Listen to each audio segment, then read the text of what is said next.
Signs of the Times is more than a magazine, but it is still a magazine.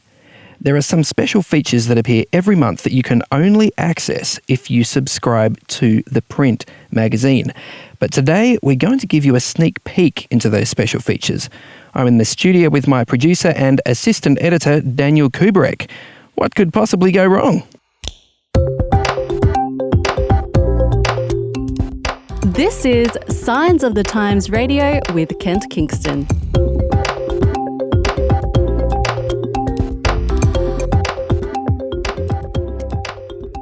Hey, you're with Signs of the Times Radio. I'm your host, Kent Kingston, and with me is my co-host, the assistant editor of Signs of the Times magazine, Daniel Kuberek.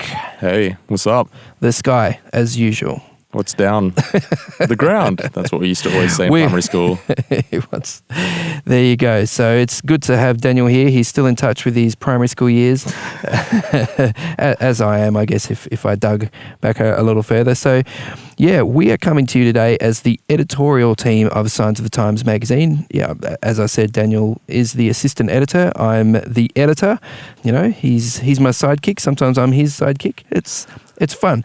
Daniel also wears the hat of producing this podcast show. So he's there watching, you know, those lines on the screen to make sure, you know, we don't go too loud or whatever. So if you have a problem with the technical proficiency of this podcast, he's the man you need to blame. Wow, you just washed your hands there. You're like passing the problem on to me. Yeah, that's right. Hey, what we usually do on this podcast, on this radio show, is that we focus on a particular article that is in the current edition of Signs of the Times magazine. Sometimes we get the author in or an expert on the issue and, you know, we discuss that with them. We're not doing that today because today I want to profile those aspects of the magazine that are print only. You see, because for a lot of articles in our magazine, you can go to our website, signsofthetimes.org.au. You can read the articles there. You can share them with your friends via Facebook, etc., etc. But there are some exclusive aspects of the magazine that you have to get the print magazine to read. So I thought, hey, let's talk a little bit about the May issue, this month, and talk about some of those exclusive columns. Yeah, exactly. I think a lot of people would see that we put quite a few of our articles up, but you miss out on a whole bunch of things if you're just looking at the online side of things. We do have a very visual magazine, and there's definitely a lot of benefit to picking that up and reading it, I think.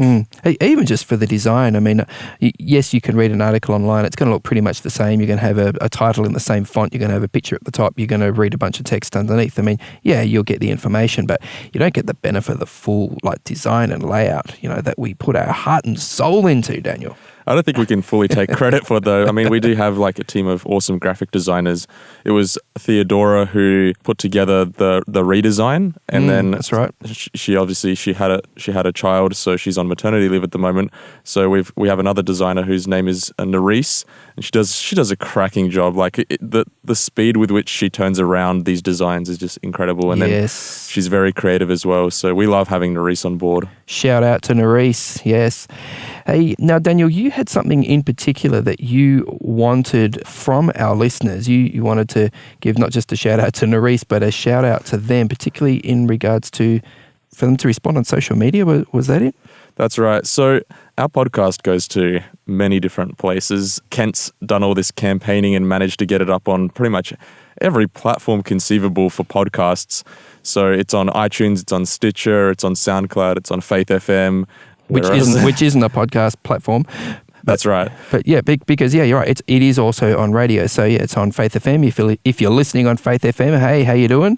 So yeah, that's 100 plus radio stations all around Australia listening on Faith FM. Someone even told me they heard it on another Christian radio station the other day, but I went to check the schedule and I couldn't find us there. So I don't know if they're mixed up or if other people are playing it. But hey, wherever you're hearing it from, G'day. So what message do you want to give to our listeners, regardless of what platform they're listening on? I was talking to a lady in South Australia a few weeks ago who came up to me and was like, yeah, I listen to your I listen to your show on Faith FM, and sometimes I hear your voice on there as well as Kent Kingston, obviously. And that got me thinking was, wow, we have so many different locations where our show is played.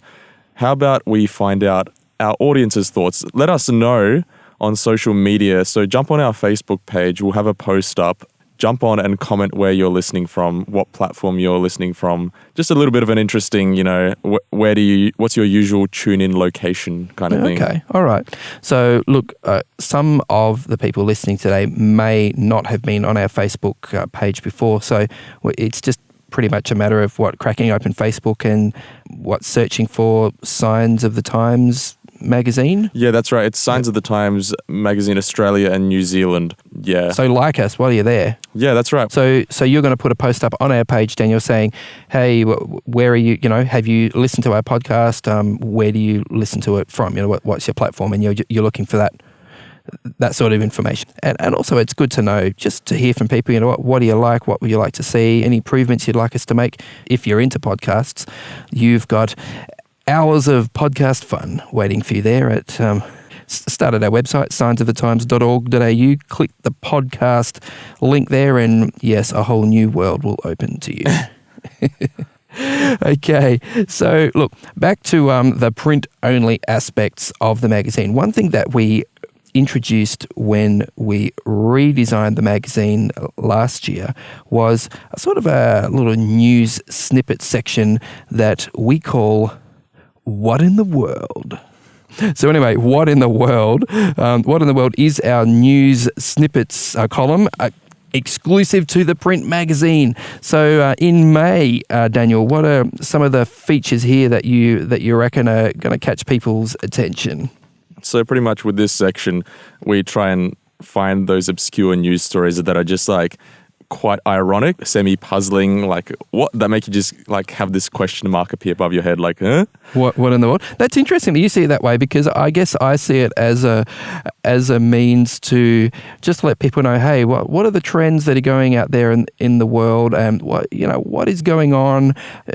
I'm not really interested in sort of quirky, weird stuff unless it has a particular, unless it teaches us something about the direction that the world is going. I think when you have a magazine called Signs of the Times and you're looking at news, you need to look at, well, how are these stories a sign of the times? How do they point to the direction the world is going?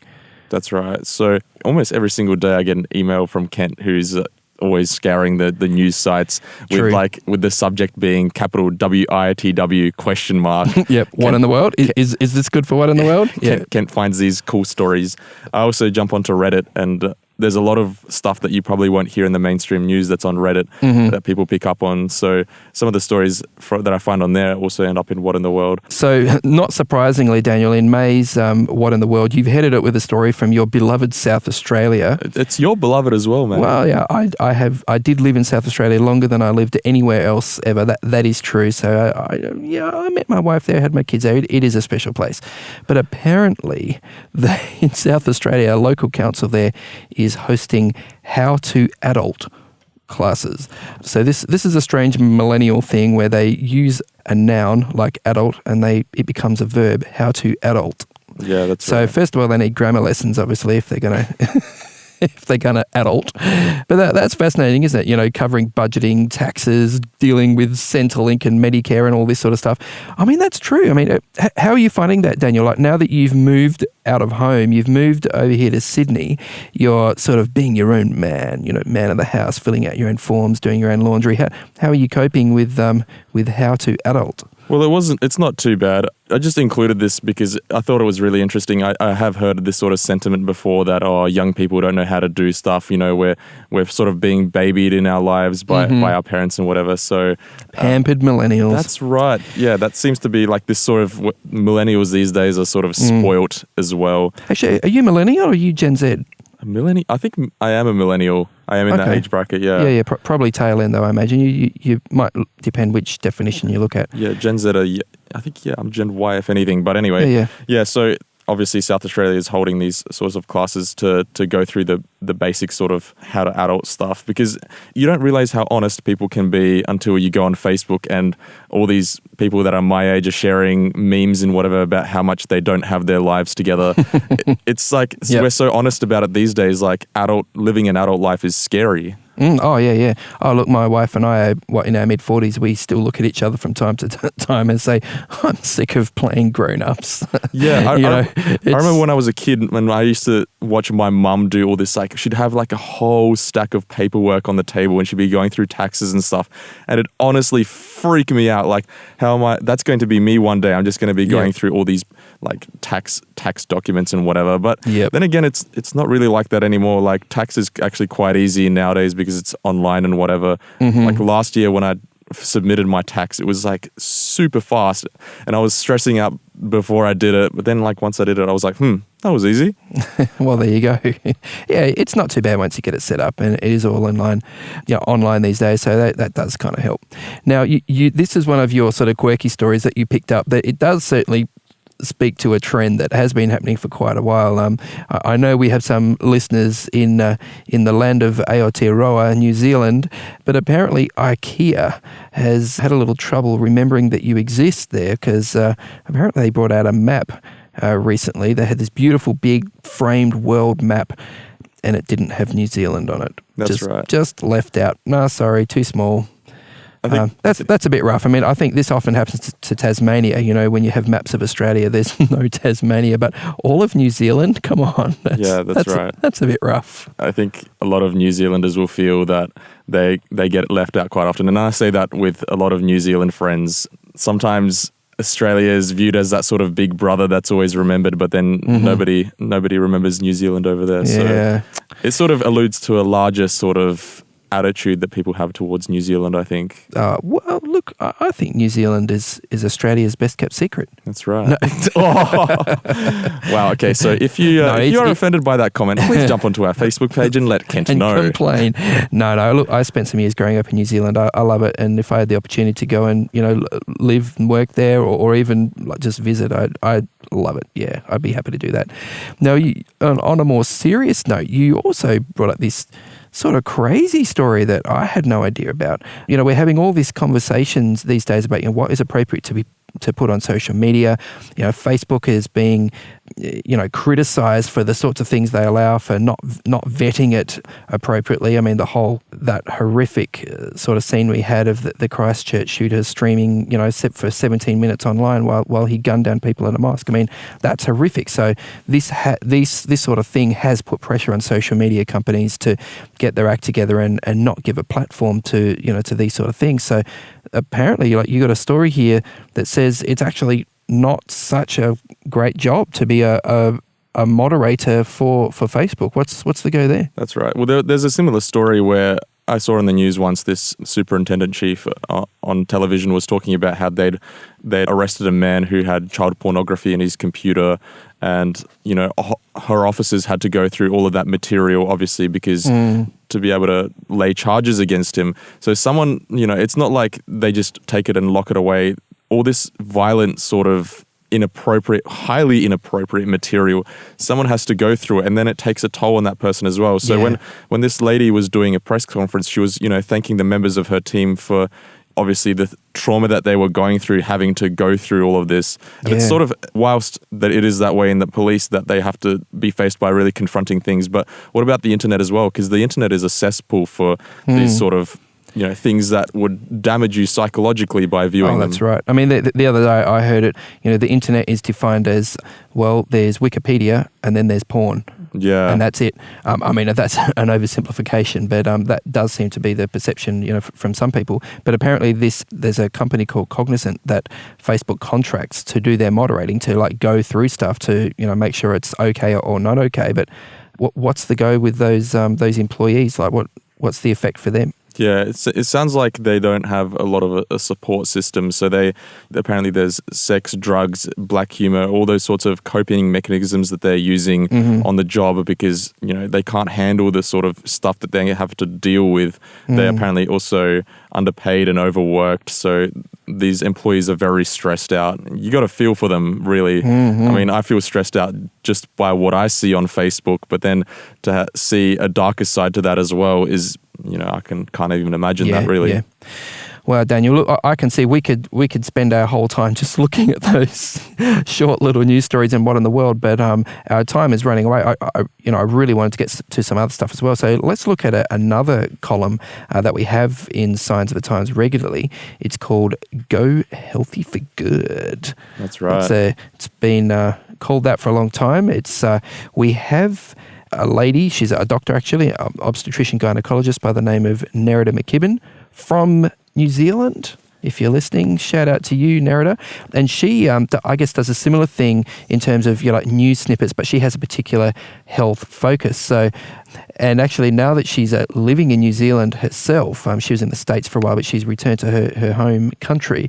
Yeah, she's got a number of interesting New Zealand stories. The one I really like, apparently in New Zealand, there's this new program where they get men, unfit middle-aged men, and they involve them in they sort of connect them with professional rugby clubs so that, I guess, you have to step up, when you're connected with an actual professional rugby club, and they take them through a 12-week healthy lifestyle program. And apparently this, gives great results in terms of, healthy body weight, heart rate, blood pressure, cardio fitness, lifestyle behaviours. So, yeah, they've trialled it in New Zealand and they reckon, we've seen it work in Scotland for sure. We've trialled it in New Zealand. It's looking good. Let's keep going. What do you reckon, Daniel? You think you'd sign up? I mean, soccer's your game, isn't it? So maybe would you like to improve your health by signing up with a professional soccer team or something? We always joke that cardio is, who cares about cardio? Like gym people generally joke about staying away from it. But it's funny, we actually started a running club here at work where we're helping one of our colleagues is going to be doing the Kokoda Trek soon. Ooh. So to help him prepare for that, we've been running around. We've got this bush track behind work. And last week, I didn't do it this week because I forgot my gear. But last week we ran, I think it was a total of 8 kilometers. And it's actually... You got to respect people who are able to, put up with that. And then these guys are obviously doing a way more intense sort of program as well. So good on them. Yeah. And look, I mean, I noticed that Nerida's column, she really focuses on that lifestyle health, I guess, and, how simple things that we can do to make ourselves healthier. And so there's stuff about diabetes here. There's stuff about obesity. There's stuff about veggies. Apparently, I didn't know this, but apparently if you have a higher than average intake of veggies and fruit juice, you actually are likely to have better brain function in later life. So, I mean, and that's not just some, little study. This is from Harvard, and this is 28,000 men being tracked for 25 years, and their dietary intake is assessed and during that interview. I mean, that's a heck of a study. So, this isn't sort of Mickey Mouse stuff that Nerida, mentions in here. This is actual, real, quality health research. And yeah, I think it's great. It's just good to flip through there and give yourself a little nudge in the right direction of better health. Yeah, that's right. Because we do have such a health focus in the magazine, we also include articles from Sanitarium quite often. Yes. And they had a really interesting one, which I included because of my personal interest in the area, which is called No Meat, No Problem, Plant Food Protein Secrets. Yes, okay. It obviously lists there a bunch of different types of foods that will give you protein. Talks about pistachios, soybeans, chia seeds, cereals, potatoes, and amaranth. I don't even know what amaranth is. Here I'm reading. Amaranth is the cousin to the on-trend quinoa. That's right. Okay, there you go. So it's an ancient pseudo-grain. My mum uses it in her mueslis, and it's actually it's pretty good. Yeah, it's like this little, I think it's puffed as well. But just alluding to a larger sort of topic here. Now, this one actually is on the website, isn't it? Whereas the other columns aren't. This one actually does make it. So, yeah, you can jump on the website, signsofthetimes.org.au, look under the health section. You'll see this article, No Meat, No Problem. You can check it out for yourself. Sorry, I interrupted. Very rude of me. I was just going to ask a question of you for our audience. What's your diet, Kent? Can you just tell us about what your diet is and why you're on that diet? Okay. I'm a vegetarian. So that makes me sound healthy. So you can still eat eggs and yeah. I'm a lacto-ovo vegetarian. So yeah, I have dairy products. I do have eggs. Are there any dairy products that you stay away from, or do you sort of drink milk or? Look, I have soy milk with my breakfast rather than cow's milk. But yeah, look, there are some soy milks that are fortified with vitamin B12, which is a good thing if you're a vegetarian. So I do try to find the brands that do have that. If I see an egg, I will eat it because I know that I am a vegetarian and I do need to keep up my B12, and there are certain things that are in, if I don't want to take supplements, which I don't really like popping pills, I'd rather sort of have my nutrients in my food. So I will eat eggs from time to time. But look, my diet, sadly, Daniel, when it comes to protein versus carbohydrates, I fear that it actually may be weighted a little too much in the direction of carbohydrates. I do struggle with my weight. It probably has something to do with sitting around all the time coming up with wonderful articles for Signs of the Times magazine and getting home late at night, this time of year after dark, and not really wanting to do anything physical. But yeah, I have found in the past when I've tried to cut back on the carbohydrates a bit and emphasize the protein a little more, my weight has been healthier. But you've really gone gung-ho on protein lately, haven't you? I mean, because you're trying to build some muscle and stuff. What is the amount of protein that you should be eating is a question that often arises on forums and whatever.